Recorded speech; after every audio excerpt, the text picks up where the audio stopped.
எல்லோருக்கும் வணக்கம். என் பேர் கருணா. இன்னைக்கு நான் எங்க இருக்கேன் அப்படின்னு பாத்தீங்கன்னா காஞ்சிபுரம் மாவட்டத்தில் வந்திருக்கேன். காஞ்சிபுரம் மாவட்டத்தில் எங்க இருக்கேன் அப்படின்னா அகரம் அப்படிங்கிற ஒரு கிராமத்தில் வந்திருக்கேன். ஒரு அற்புதமான ஒரு கோயில், கிட்டத்தட்ட செம்பியன் மாதேவி. உங்களுக்கு நிறைய பேருக்கு ராஜராஜ சோழன் தெரிஞ்சிருந்துச்சுன்னா அவருடைய பெரிய தாயார் அப்படின்னு சொல்லப்படுற செம்பியன் மாதேவி அவர்கள் காலத்துல கட்டப்பட்ட கோயில். அவர்கள் இந்த கோயிலுக்கு நிறைய கொடைகள் வச்சிருக்காங்க. ஒரு அற்புதமான நிறைய கல்வெட்டுகள் இருக்கு, நிறைய சிற்பங்கள் இருக்கு. இந்த வீடியோ ஃபுல்லாமே பாருங்க. இந்த ஒரு அற்புதமான இந்த கோயிலை பத்தி தெரிஞ்சுக்கலாம். வாங்க வீடியோக்குள்ள போலாம்.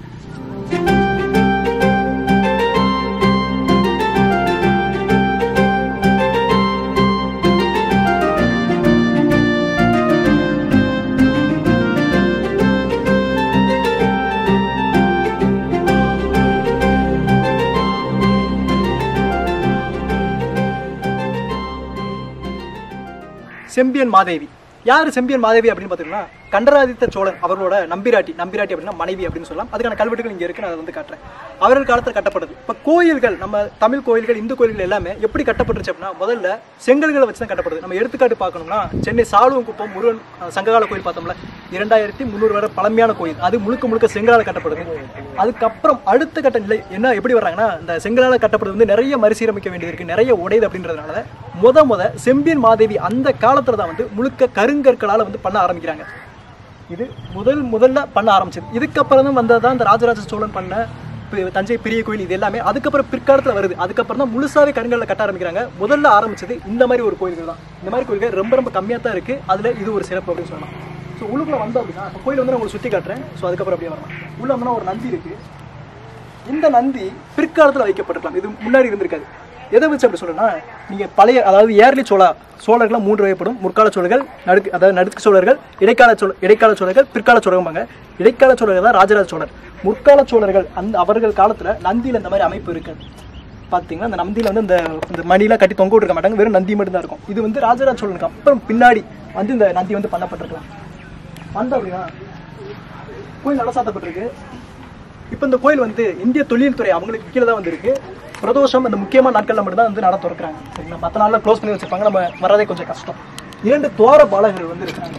பாத்தீங்கன்னாலே தெரியும். நீங்க நிறைய கோயில்களை வந்து பார்க்கலாம் துவார பாலகர்கள். அவர்கள் பாத்தீங்கன்னா அவர் காலில் பாருங்க ஒரு யானைய, உங்களுக்கு தெரியுதா, ஒரு யானைய பாம்பு விழுங்குற மாதிரி ஒரு அமைப்பு வந்து பண்ணியிருப்பாங்க. பாம்பு விழுங்கும், அதை வந்து துவார பாலகர்கள் வந்து மிதிப்பாங்க. இது எதை சொல்ல வர்றாங்க அப்படின்னா, துவார பாலகர்களே அவ்வளவு சக்தி பெற்றவர்கள், அப்போ கடவுள் இதை விட சக்தி பெற்றவர் அப்படின்னு ஒரு சிம்பாலிக்கா உணர்த்துற மாதிரி சொல்றாங்க. அப்படியே கோயிலை சுத்தி பார்த்தோம் அப்படின்னா மேல ஃபுல்லாமே பாத்துக்கிட்டீங்கன்னா பூதங்கள், ஒவ்வொரு பூதங்களா வந்து வச்சிருப்பாங்க. இங்க கல்வெட்டு, இது செம்பியன் மாதேவி இங்க வந்திருக்காங்க அப்படிங்கிறதுக்கான ஒரு அடையாளம். செம்பியன் மாதேவி அவர்கள் காலத்துல அப்பதான் இந்த கற்கால பண்ண ஆரம்பிச்சாங்களே, இந்த கல் கோயில்கள் பண்ண ஆரம்பிக்கிறாங்களே, அப்போ இந்த கோயிலுக்கு வந்து அவங்க விளக்கு கொடுத்துருக்காங்க அப்படின்னு இங்க இருக்கிற கல்வெட்டு வந்து விளக்குது. உங்களுக்கு காட்டுறேன் பாருங்க. உங்களுக்கு தெரியுதா? இங்க இருந்து பாருங்க, உத்தம சோழ. அந்த காலத்துல வந்து 2 சுழி சோ வராது, ஒரு சுழி சோ தான் வரும். உத்தம சோழ ராஜ அப்படின்னு கண்டராதித்த இங்க கண்டராதித்த நம்பிராட்டி நம்பிராட்டி அப்படின்னா மனைவி. நான் உங்களுக்கு சொன்னல, கண்டராதித்தன் அவரோட ஒய்ஃப் தான் வந்துட்டு செம்பியன் மாதேவி. கண்டராதித்தன் அவர் நம்பிராட்டி அப்படின்னு வந்து செம்பியன். இங்க மேல வருது பாருங்க, செம்பியன். இது வந்து சமஸ்கிருதத்துல வந்து மா அப்படின்னு அர்த்தம் இந்த இதுக்கு வந்து. சரிங்களா, செம்பியன் மா, இது வந்துருங்க தே, இது தே. செம்பியன் மாதேவி அப்படின்னு வருதா. அவர்கள் இங்க வந்து விளக்கு கொடுத்துருக்காங்க, இந்த கோயில் கட்டுறதுக்கு உதவி செஞ்சிருக்காங்க அப்படின்னு இந்த கல்வெட்டு வந்து எளிமையை வந்து விளக்கு. அப்படியே சுத்தி வந்தோம் அப்படின்னா தட்சிணாமூர்த்தி வந்து இருக்கு. பார்த்தீங்கன்னா தெரியும், நல்ல ஒரு அற்புதமான ஒரு வேலைப்பாடு. ஆனால் இப்போ இந்த சிற்பங்கள் வந்து உடஞ்சிருச்சு, இது ஃபுல்லாக உடஞ்சிருச்சு. அவர் அந்த பூதத்தை வந்து மிதிக்கிற மாதிரி இருக்கு. இரண்டு பக்கம் இந்த 2 சித்தர்கள் வந்திருப்பாங்க, மொத்தம் 3 சித்தர்கள் இருப்பாங்க. இங்கே 2 சித்தர்கள் மட்டும் தான் இந்த இடத்துல இருக்காங்க. வேலைப்பாடுகள் மிக நுணுக்கமாக செய்யப்பட்டிருக்கு.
பிரம்மா இருக்கு, இங்கே பார்த்தீங்கன்னா பிரம்மா, அவர்கிட்ட இந்த அபிஷேக நீர் வர்ற மாதிரி மைப் வச்சிருக்கேன்.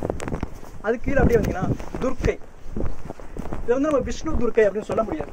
ஏன் அப்படின்னா விஷ்ணு துர்க்கை அப்படின்னா கீழே வந்து எரும மாடு தலை வந்து வராது. ஸோ இதில் எரும மாடு தலை வர்றதுனால இது வந்து ஒரு விஷ்ணு துர்க்கை அப்படின்னு சொல்ல முடியாது, வெறும் துர்க்கை தான். இது அதில் ஒரு அற்புதமான வேலைப்பாடு.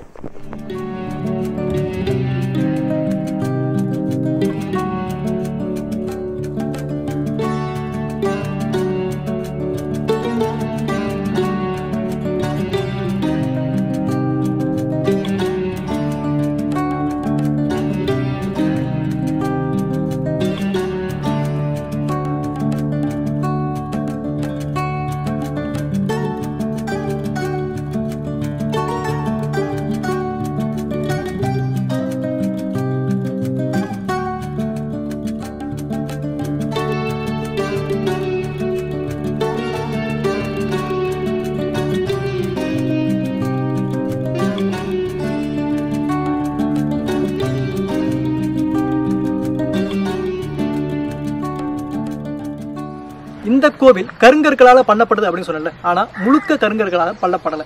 நீங்கள் மேலே பார்த்தீங்கன்னா தெரியும், அதாவது மேலே இந்த விமானங்கள் அது ஃபுல்லாமே செங்கற்களால் பண்ணப்பட்டிருக்காங்க. ஏன் அப்படின்னா அப்போ தான் ஆரம்பிக்குது, கருங்கற்களால் பண்ணுறதுக்கு அப்போ தான் ஆரம்பிக்கிறாங்க. செம்பியன் மாதேவி அப்போ அந்த கண்டராதித்த சோழன் அவர்கள் காலத்தில் தான் முன்னெடுக்கவே செய்கிறாங்க. அதனால் அது வரைக்கும் தான் பண்ணப்பட்டிருக்கு. நம்ம கட்டிடக்கலையே வந்து 2ஆக பிரிக்கலாம். ராஜராஜ சோழன் அந்த பெரிய கோயிலுக்கு முன்பு, பெரிய கோயிலுக்கு பின்பு அப்படின்னு பிரிக்கலாம். ஸோ நீங்கள் பெரிய கோயிலுக்கு பின்பு அப்படிலாம் பிரிச்சிங்கன்னா நிறைய ஒத்து போகும். நீங்கள் இப்போ பார்க்க கோயிலில் நிறையா இந்த ராஜராஜ சோழனுக்கு பின்னாடி வந்து ஆர்கிடெக்சராக தான் வந்து ஃபுல்லாமே பயன்படுத்துவாங்க அப்படின்னு சொல்லலாம். எடுத்துக்கிட்டு சொன்னால் நந்தியாக இருக்கட்டும், ஒவ்வொரு சிற்பங்களும் ராஜராஜ சோழனுக்கு பின்னாடி கொஞ்சம் வந்து வேற்றுமைப்படும் அப்படின்னு சொல்லலாம். அதெல்லாம் அற்புதமாக பண்ணப்பட்டிருக்கு அப்படின்னு சொல்லலாம். ஆனால் இப்போ மேலே வந்து இந்த விமானம் வந்து உடஞ்சிருக்கு. தொல்லியல் கட்டுப்பாட்டுத்துறை கீழே இருக்குது. என்ன ஒரு வருத்தம் அப்படின்னா தொல்லியல் கட்டுப்பாட்டுத்துறைக்கு கீழே இருக்கிறது நிறைய கோயில்கள் வந்து சரியான ஒரு பராமரிப்பு இல்லை அப்படிங்கிறது ஒரு மிகப்பெரிய ஒரு வருத்தம்.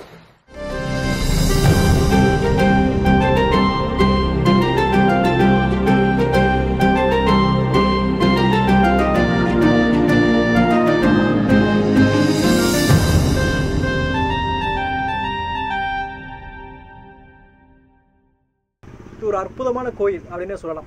நிறைய சிற்பங்கள் வந்துருங்க.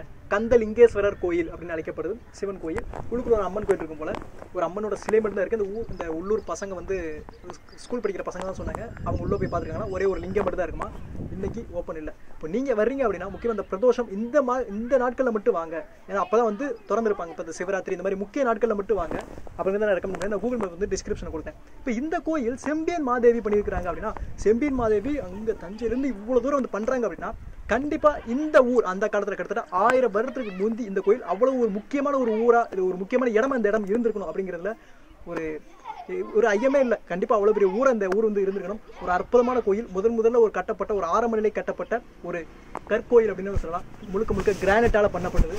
நல்லாவே இருக்குது. நிறைய சிற்பங்கள் இருக்குது. நீங்கள் உள்ளுக்குள்ளே வந்தீங்கன்னா நந்தியை பார்க்கலாம். அப்படியே இடத்துக்கு போனீங்கன்னா தட்சிணாமூர்த்தி, நிறைய கல்வெட்டுகள், நீங்கள் கல்வெட்டுகள் ஃபுல்லாமே பார்க்கலாம்.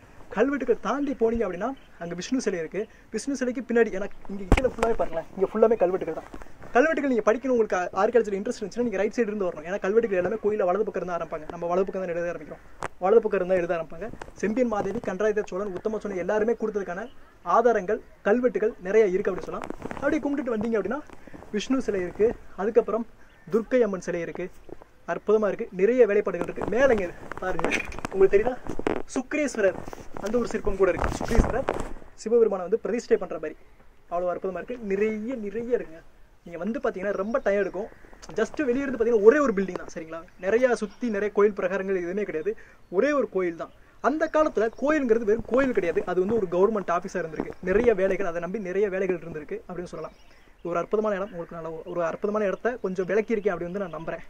கொஞ்சம் சாட்டிஸ்ஃபைடாக இருக்குது. இங்கே கூட வந்து நன்றி. ஸோ சிவா அவருக்கு நன்றி சொல்லிடுங்க. ஸோ கேமரா ஒர்க் ஃபுல்லாக அவர் தான் பார்த்துருக்காரு. நான் கூகுள் மேப் டிஸ்கிரிப்ஷன் கொடுக்குறேன், கண்டிப்பாக செக் பண்ணி பாருங்கள். ஒரு அற்புதமான கோயில் காஞ்சிபுரம் மாவட்டத்தில். அவ்வளோ அந்த வீடியோ வீடியோ பிடிச்சுன்னு நினைக்கிறேன். நான் உங்களுக்கு ஏதோ ஒரு நல்ல ஒரு இன்ஃபர்மேஷன் பாஸ் பண்ணியிருப்பேன் அப்படின்னு நம்புறேன். இது எல்லாமே பிடிச்சிருந்தா லைக் பண்ணுங்கள், பிடிக்கல டிஸ்லைக் பண்ணுங்கள், ஷேர் பண்ணுங்கள், சப்ஸ்கிரைப் பண்ணுங்கள். இதே மாதிரி ஒரு அற்புதமான கோயில் உங்கள் ஊரில் இருக்குன்னா சொல்லுங்கள், கண்டிப்பாக வருவேன். நெக்ஸ்ட் வீடியோவில் பார்க்கலாம்.